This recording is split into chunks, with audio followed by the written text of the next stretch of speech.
Hello दोस्तों, कैसे हैं आप? आज की हमारी कहानी है नंद का हिसाब रचना की शादी हेमलता जी के बेटे मयंक से हुई थी।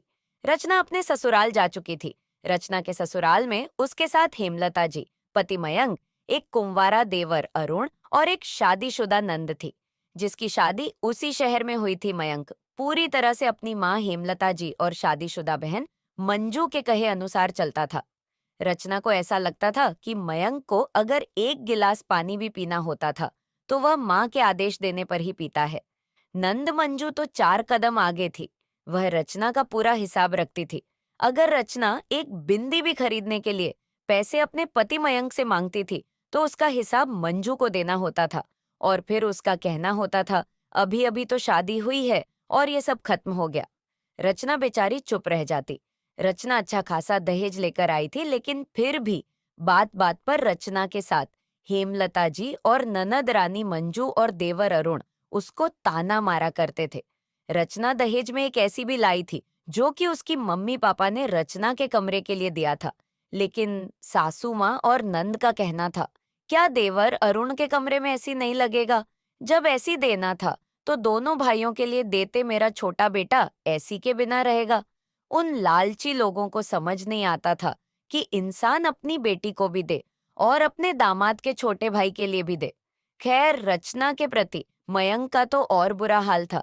बीवी का साथ देने की बजाय वह रचना से ही लड़ता कि दो ऐसी क्यों नहीं दिए गए, तुम्हारे मायके वालों ने रचना की। नंद ससुराल से ज्यादा मायके का हिसाब किताब रखती थी। इसी तरह से करीब 4 महीने बीत गए। अब गर्मी जाने को थी, लेकिन रचना के कमरे में एसी नहीं लगा था, क्योंकि सासू माँ का कहना था जब तक उनके छोटे बेटे के कमरे में के लिए रचना के पापा एसी नहीं देंगे तब तक रचना के कमरे में एसी नहीं लगेगा। बहुत ही नीच और घटिया थे रचना के ससुराल वाले, और तो और उसका पति भी रचना के साथ बहुत बुरा व्यवहार करता था।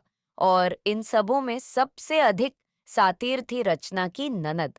रचना की शादी होने के 4 महीने में 3 महीने से अपने मायके थी।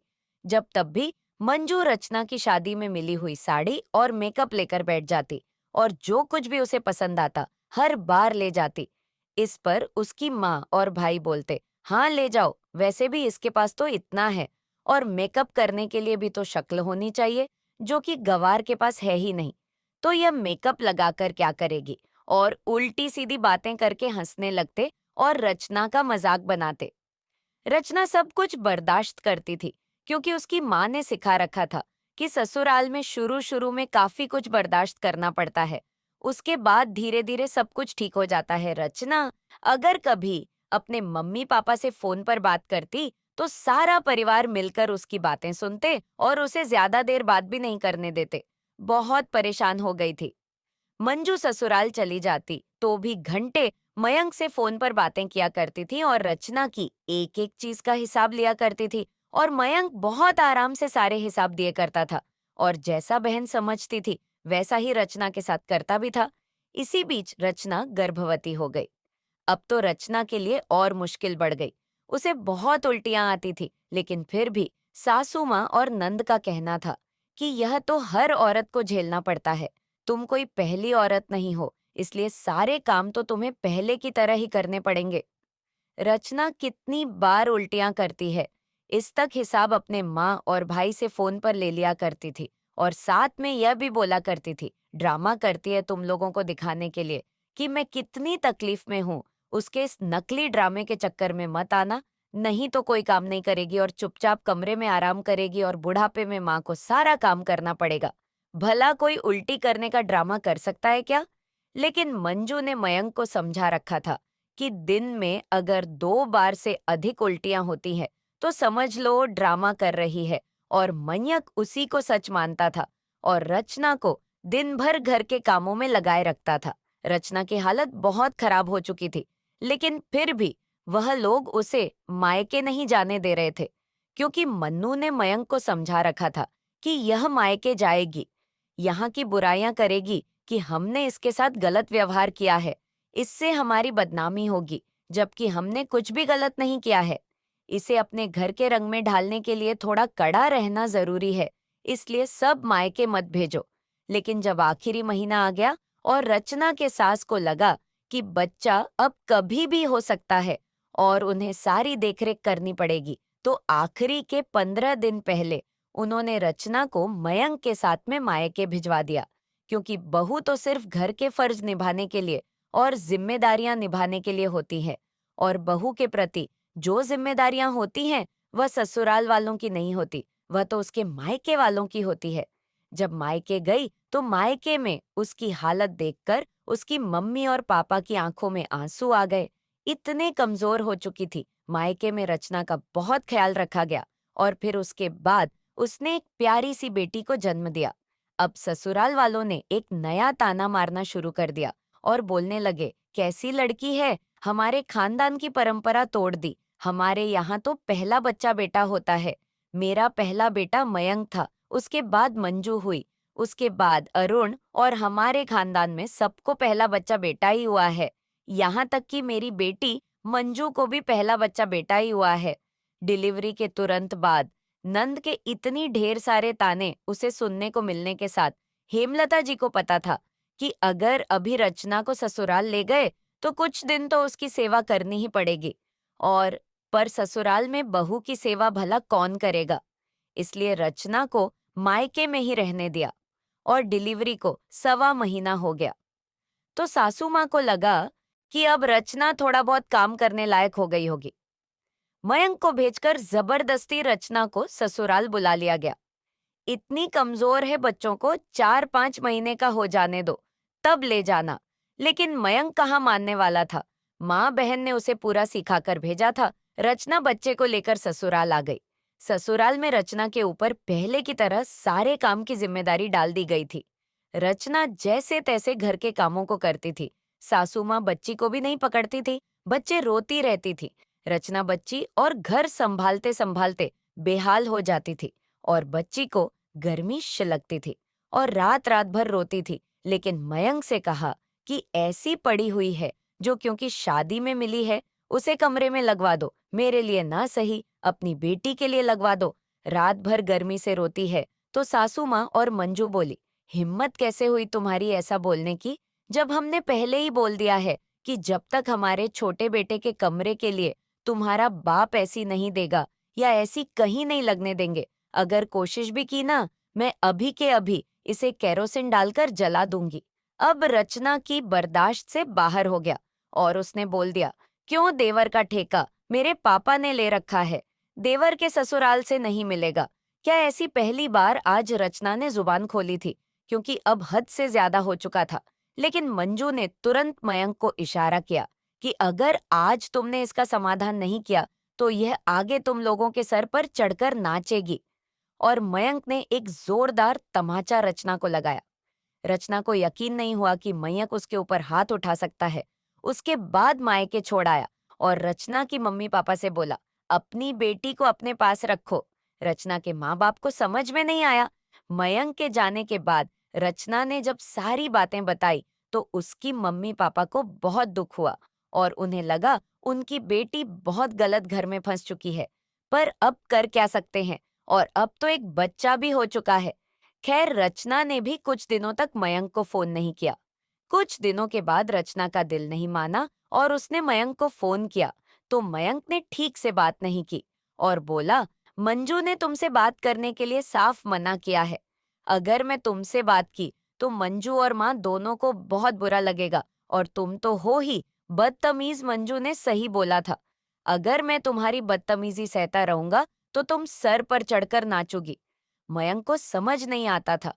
उसके माँ भाई और बहन उसे अपने अनुसार चला रहे हैं, ना कि उसे अपना दिमाग इस्तेमाल करने दे रहे हैं। रचना को भी बड़ा अजीब लगता था।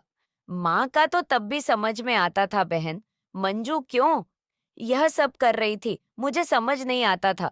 मंजू ससुराल में होने पर लगभग रोज माँ से फोन पर घंटे बातें किया करती थी और उसे पता नहीं क्या क्या समझाया करती थी।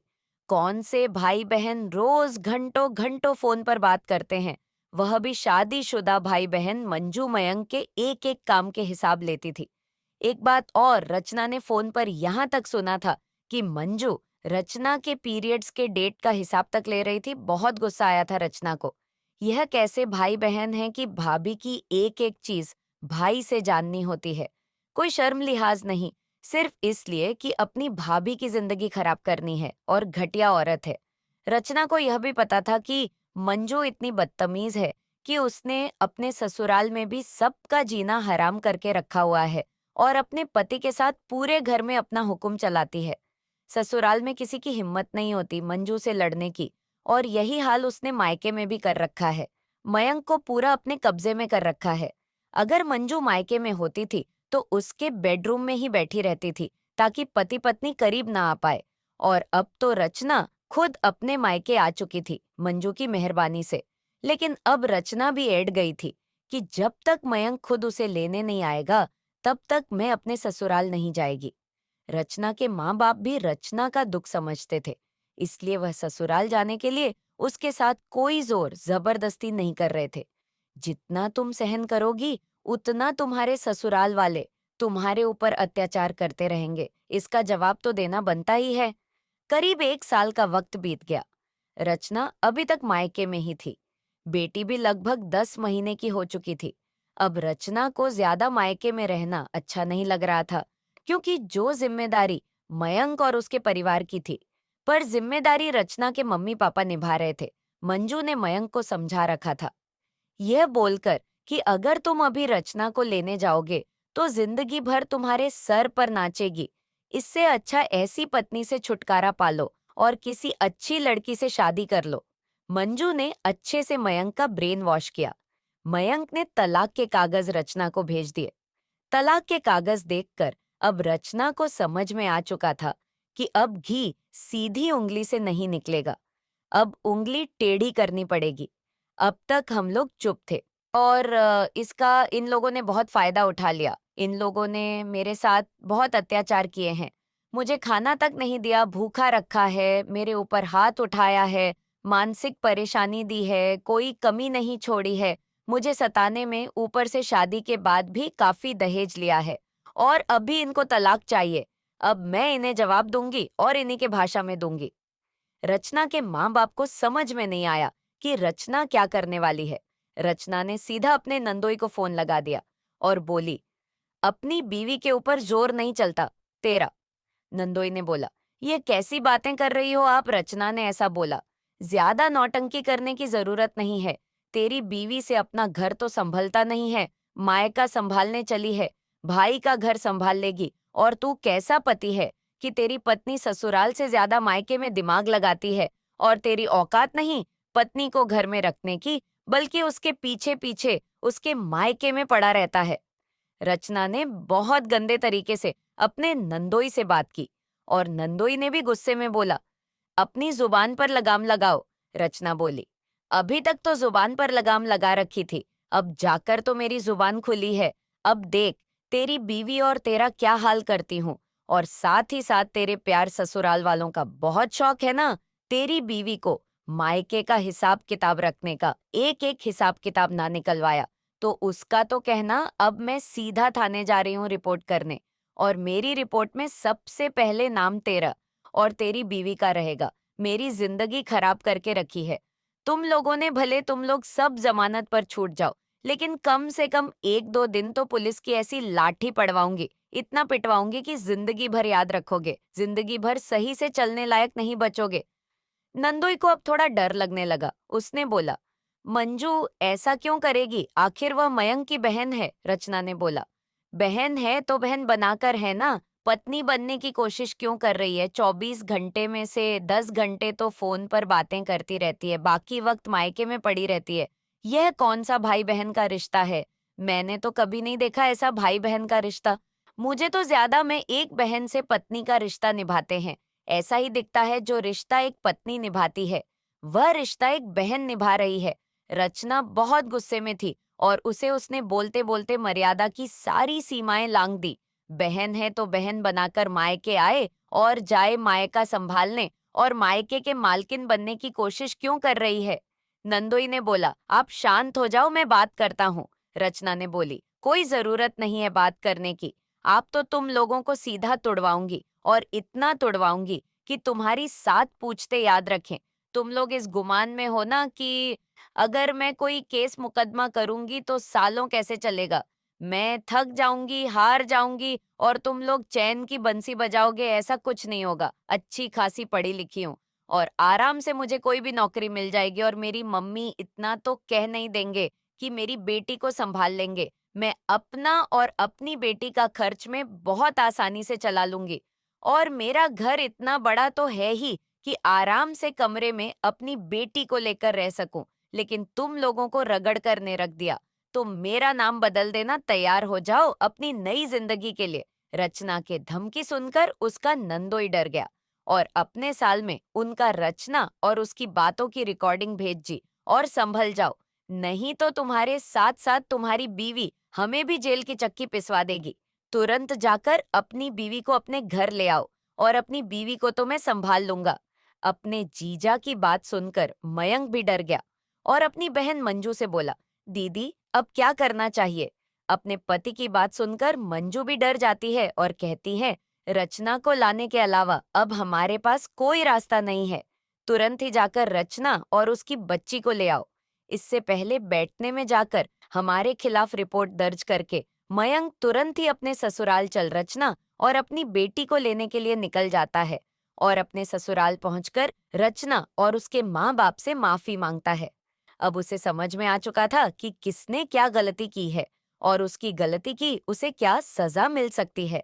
घर पहुंचने से पहले ही मयंक ने ऐसी वाले को फोन करके दिया था कि उनके घर पहुंचने से पहले ऐसी वाला पहुंचकर ऐसी लग जाए। इस तरह रचना अपने ससुराल पहुंच गई और सबसे पहले जाते ही अपने नंद मंजू को आधे हाथों लिया और बोली, मैं कह देता हूँ यह औरत मुझे इस घर में नहीं दिखाई देनी चाहिए। मैं इसकी शक्ल तक नहीं देखना चाहती। इसने मेरी जिंदगी बर्बाद कर दिया। अगर यह औरत दोबारा इस घर में मेरे सामने आई तो मैं बर्दाश्त नहीं करूंगी और मैं नहीं जानती मैं क्या करूंगी। भलाई इसी में है कि जब मैं घर में राणा रहूं, ये अपनी माँ से मिलने आ जाए, मेरे सामने अपनी शक्ल लेकर ना आए। और एक बात और, भविष्य में कभी भी है, मेरे पति से बात करती है तो अपने हस्तर की जिम्मेदारी है। खुद होगी मैं अपने गिरस्ती अपने आप संभाल सकती हूँ। मुझे किसी की जरूरत नहीं है। रचना मंजू का उसके मायके आना जाना बंद करवा देती है और अपनी बेटी की परवरिश अच्छे से करने लगती है।